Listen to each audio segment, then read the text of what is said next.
patience, tu as toute ta vie pour t'améliorer.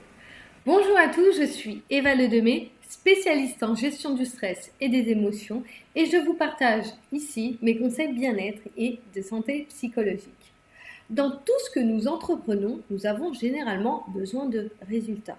Et quand on fait un effort dans un domaine de notre vie ou quand on fait une action différemment, on aimerait bien en voir les bénéfices et si c'est possible, le plus rapidement possible. Normalement, on est d'accord là-dessus. Et j'ai envie de vous dire, c'est plutôt humain, après tout. Mais ce qu'il y a d'humain aussi, c'est que nous avons tous besoin de temps. Et cette partie-là, on a tendance à l'oublier. Pourtant, si je vous donne des exemples, nous avons normalement tous besoin de 9 mois pour passer de l'embryon au fœtus puis au nouveau-né. Deuxième exemple, le développement humain passe aussi par plusieurs phases. Avant de devenir adulte, on passe du nourrisson, de la petite enfance, de l'enfance, de la préadolescence, de l'adolescence à l'âge adulte. Enfin, c'est un peu la même chose pour le développement de notre cerveau, dont la maturité arrive normalement vers l'âge de 30 ans.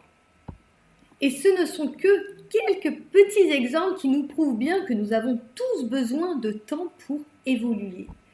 Mais on peut aussi le voir dans notre temps d'apprentissage. Du temps que nous avons besoin pour créer une relation, par exemple, pour digérer une rupture amoureuse ou pour arriver au bout d'un projet. Le temps est une partie indéniable de chaque projet humain. Mais ça ne nous empêche pas qu'on essaye à chaque fois de s'approprier le temps en essayant de prendre contrôle de ce temps. Et nous essayons de nous l'approprier en essayant de le raccourcir ou de le rallonger. Et bien sûr, on aimerait bien que les moments désagréables soient les plus courts possibles et qu'au contraire, que les moments agréables se rallongent. Pourtant, le temps n'est pas sous notre contrôle. On ne peut pas le couper, le ralentir ou l'accélérer. Même si c'est clair, ça pourrait être bien pratique parfois. Mais si au lieu de vouloir le contrôler, on commençait à le prendre tel qu'il est. Et oui, ce n'est pas si simple dans notre monde où nous maquillons, même physiquement, le temps, les crèmes anti-rides, la coloration de nos cheveux, les filtres sur Instagram, Photoshop, et même aussi par la chirurgie esthétique. Ça nous montre bien là qu'on voit un petit peu le temps comme un ennemi. Et c'est clair que passer la trentaine, on commence à avoir des petites rides, mais en parallèle de ça, on commence aussi à avoir plus de connaissances de soi. On commence aussi à savoir ce que l'on veut dans la vie, à aussi améliorer les relations que l'on a autour de nous. Le temps n'est pas qu'une chose négative. Alors si au lieu de voir le temps comme un ennemi à combattre, on le voyait comme un ami qui nous veut du bien. Car finalement, le temps, c'est des minutes, des heures, mais c'est surtout des minutes et des heures de vie qui s'ajoutent à votre compteur personnel.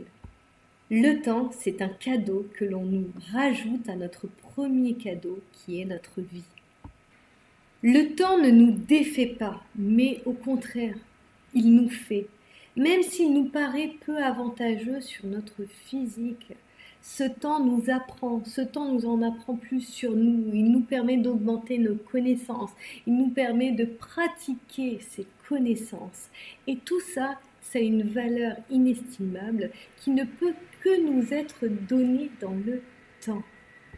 D'ailleurs, si on devrait se concentrer un petit peu plus sur la partie des avantages physiques que nous enlève petit à petit le temps, eh bien finalement, est-ce que ce temps qui nous enlève nos avantages physiques nous aide aussi à prendre des distances sur le superficiel, à pouvoir nous adapter à ce que le temps peut vraiment nous offrir? Parce que le temps finalement, il peut nous aider à nous ramener petit à petit à l'essentiel. Alors oui, souvent de manière un petit peu forcée. On n'a pas le choix, le temps nous amène à certains désagréments, c'est clair. Mais si on arrive à regarder l'autre partie que le temps nous apporte, je peux vous assurer qu'on peut voir le temps de manière beaucoup plus sereine. Ce temps peut nous apporter de la sérénité et les années qui passent aussi. D'ailleurs, il y a beaucoup de preuves de personnes qui ont 40 ans, 50 ans, qui se retrouvent avec l'âge à se sentir beaucoup plus en adéquation avec elles-mêmes. Elles arrivent aussi à plus s'affirmer, que ce soit les hommes ou les femmes. Et ça, c'est encore plus de preuves que le temps est une richesse que l'on nous donne. Le temps est un cadeau que l'on ne cesse de sous-estimer parce qu'on ne prend pas le temps de voir tout ce qu'il peut nous apporter et de voir aussi comment on peut l'utiliser. De regarder à chaque fois qu'est-ce que je peux faire au mieux pour m'améliorer. Et ça, c'est une question, et je dirais même c'est plutôt un objectif que l'on peut se donner chaque jour. On a toujours tendance à se donner des gros objectifs, des gros projets, et si finalement les objectifs que l'on se donnait tous les jours nous permettraient déjà d'atteindre nos objectifs et d'en garder aussi la motivation, mais surtout ça nous permettrait de profiter de chaque jour et de ce temps qui nous est donné. Merci à tous, à nouveau c'était un plaisir de partager sur ce sujet avec vous.